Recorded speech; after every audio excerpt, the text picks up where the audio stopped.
Hey guys, so yeah, I was forced to kind of pay to win today because I needed to get this axe, and I know you can get it for free and find it, but we've just had no luck. I think my members have got it, but my members are keeping their chests locked, and getting it to you out for 6 p.m. every day is a bit tricky. Hey!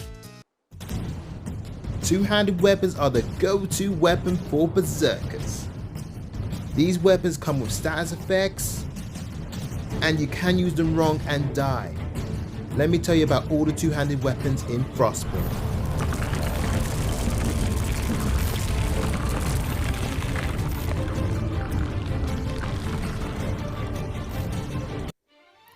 So all the 2H weapons in the game are pretty damn crazy. There are several green ones, there's actually 3 blue ones, and then there's actually 3 purple ones. I'm missing one for a reason, but I will get to that later. But let's get started on these 2H weapons. Firstly, starting with Bone Mace. Now Bone Mace is the weakest out of all weapons. I'm going to be doing this under the Sorcerer's class influence just to increase damage to monsters. Of course, if I was an illusionist and I was hitting players with this, then obviously it would be the same type of damage depending on the armor. But this weapon is quite decent at 36 standard on Sorcerer buff, and it can pretty much take out any normal monsters really easy as usual. With the Instigator added to it, it goes to 108 sneak attack. That's pretty good. Whilst in Berserker, obviously the damage is actually lower, but when you do the Berserker buff and then a sneak attack, it goes to 87. This is still without the Instigator's influence, so this is pretty amazing without it. However, this buff is already short-lived and gives you a negative defense, unlike the Sorcerer. All these damages can be really good with the Instigator, but the spin attack is still dreadful. Obviously you get 103 with a new sneak with the Instigator on now, and then with Berserk on a normal attack it's now 42. Now I just want to touch on something. As you can see, Berserker class allows you to take less range damage. When I'm naked it's 5, when I'm armored it's 3. But if I'm in a completely different class it's 6 when I'm a healer, because healer only reduces your melee attacks. Even with the staff armor too, it still is 6. With the spade we are now doing 78 damage sneak and 26 standard, and a sneak attack of 94 in Berserker state without Instigator. Then it becomes 32. After that we're gonna show you something with the Weapon Breaker. Now this is the thing with Weapon Breaker, it reduces damage that the enemy hits on you. If a normal enemy hits me for 6, if I weapon break, it will hit me to 5. These are one of the best 2H weapons in the game, and it's green, and I would dare say it is worth repairing. You can't make a weapon breaker, you can only find it. So a weapon breaker is really valuable. The world really should let it hit multiple enemies, but it doesn't. Alright, so with Berserker with weapon breaker it's 34, and then obviously standards 34, pretty much nothing new there. And then obviously with the weakened state, obviously with armor it's going to like 3 damage. Depending what armor it is obviously how much you can reduce. But obviously the best place to use a weapon breaker by far is Odin's, because everything in Odin's, even a weak trigger, takes a hell of a lot of damage. Hell of a lot. So that's my suggestion. Obviously on Giants, a big yes, but with a weapon breaker how you should be using it is you hitting it with your normal attack, and then you're switching weapon, and then doing, you know, weapon breaker when the buff is just about to run out, keeping the boss's damage or normal enemies damage lower at all times. That's the real trick of it. So weapon break it, then switch to a battle axe and do some damage. Now battle axes, again, slower weapon but yet stronger, quite effective and amazing at the same time. But to be honest, it's definitely better for sneaking, because the weapon speed of the battle axe is very slow, and it makes it very hard sometimes to dodge certain attacks. So I don't suggest using it. It's good for stealth and sneak attacks, as you can see, and with Berserker damage you're going to be hitting an amazing 169 with a green weapon. That's still without the Instigator combined to it. Obviously with the instigator combined to it is going to be a lot better. Let's now talk about the fire axe. Now, to be honest, I feel like this should be the highest blue weapon in the game, especially because of how you have to get it. But the damage ratio between the two axes is actually, this one ends up being lower. This one's only stronger because of the fire damage it does afterwards. But this one does a 203 amazing hit and then 7 burn damage. The burn damage, it seems, doesn't seem to actually increase even with the berserker buff on it. It does a higher damage, but no extra DOT damage. If you want extra DOT damage, the only way you're going to see something like that is if you do a sneak attack, and then whilst under the sorcerer buff, you will start doing burn damage of 8 afterwards if you want to max out that damage. But to be honest, I don't suggest using the fire axe like this. Now we're talking about the normal axe, or the blue axe.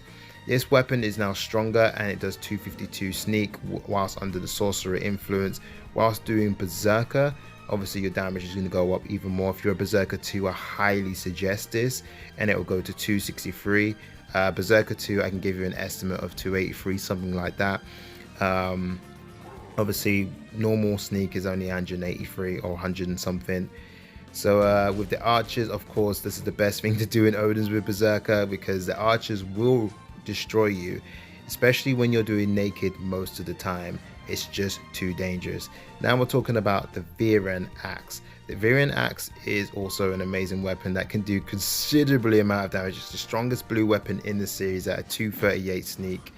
Then we're going to go about the hammer. The stun hammer is also a really good weapon, but this weapon is really truly a PvP weapon. I wouldn't use it in Odin's or anywhere, even as a sneak attack. I know you could repair it, but I just don't suggest it. Like stunning, yeah, but the stun isn't reliable. It takes too many hits to create the stun, and then that open will be unexpected because no one knows when it's gonna stun. It's just an awkward weapon to use in a PvE style type thing. This weapon would come in its own if you could do a spin attack on multiple enemies, and then the stun could stun multiple of them, but then it's still luck based. But that weapon does get to 305 on the berserk damage. Now we're on cleaver as well, showcasing, going to a 328, much stronger than the hammer. But the crazy thing about this is it's an area hitting weapon. So think of it as the blue fire axe without the fire damage, but hits area enemies just like slow. So this is really and truly just good for clearing mobs. If you've got really good teamwork and you stun in Odin's, then you could probably freeze them long enough to make use of this, but it is much safer to use a 5-way crossbow. Much safer. It's not worth it. As you can see here, I can do a spin attack, but I'll end up getting hit loads of times, wasting armor durability and everything. The spin attack is awful. Devs, please fix it. If you spin, it should at least use the stats effect on the weapon. It's just easier to hit them with a normal hit than to spin. The spin is completely pointless on berserker. Obviously you can do it with, obviously, you know, a charge tank attack, which looks very fun and very awesome. I can't tell you if it does the burn effect. It might do, it might not. I should have tried it, but I did run out of time because I'm rushing to get this video out for you guys. I hope I've answered pretty much all the questions you kind of need to know in this video, to be honest. If I've missed anything, please don't be shy. Obviously I want to keep this video as short as possible, so I do miss some things on purpose. And yeah, if you do need to see any videos in particular, obviously check on the top right of the screen now. We'll be talking about either classes and stuff like that, and things that will help you, okay? But ideally, right, so I wanted to mention this really quickly. Now the range of a cleaver is ridiculous because it hits 3 squares away, but since you can't hit automatically, it's a bit awkward. But it's really got some distance. It's the only weapon I know to have distance like that. It's just crazy. I'm nowhere near, and yet it hits. It probably could hit a bit further, but to test that would be very awkward. Now I mentioned that I was going to talk about another weapon, claws. Now this is a special type of weapon because it comes under heavy and daggers, so it's a bit different. As you can see, doing a sneak attack of 189, a standard of 63, and it's really fast. The illusionist class is the only class that can really take advantage to this nicely, I guess, because it's the only thing that multiplies the PvP damage on the daggers it comes with. Not daggers, sorry, claws. So obviously I'm doing the test damage on 189. If this was a player and he had no armor on, that's basically what it do. The speed is quite a quick speed, but to be honest, I was expecting the claws to be more like the fist, where it's really quick. As you can see, it does dispatch monsters really quickly. The thrasher could really kind of deal with this really well, but the berserker obviously gets to abuse this class too. The spin attack is still useless as usual, doing nothing special. And then obviously we're going to go on to the rogue now, which allows us to use special dagger techniques because it comes with two classes at once. This is the first weapon to do that. Now the stab move doesn't work, it just shows a bit of a bling, so you can't do that. And the horse move, you can do it, and if you do it straight you end up behind them, which is quite interesting because I firstly thought you do less damage on a horse, but what it is because of that class, when you end up behind them you do more damage. So in a PvP you might be able to do that and sneak that out, which is pretty cool. But with the sneak attack, you just can't do it. Obviously, as a bandit or immobilizing, you do 71 damage.